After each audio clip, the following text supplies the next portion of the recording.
Hello foodies, welcome to Foodland. Let's make two types of dosa.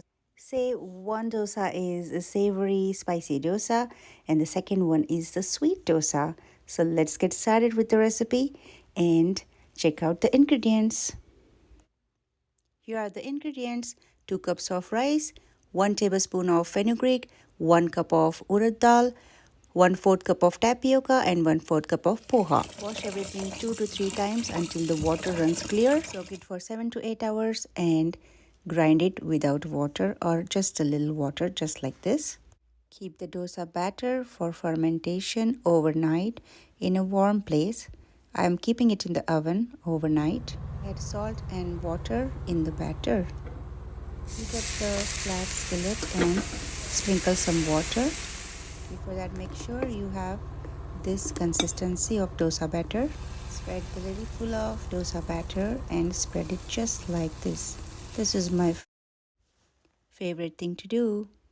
Look at this. Sprinkle some melted ghee and the podi, which is the spicy dry chutney, on it, and look at this, how nicely it's done.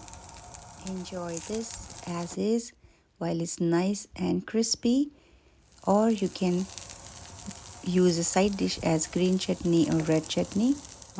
Dosa making is getting more interesting here, so add the dosa batter, spread it as I explained before, and add our granulated sugar. I'm using raw organic sugar here.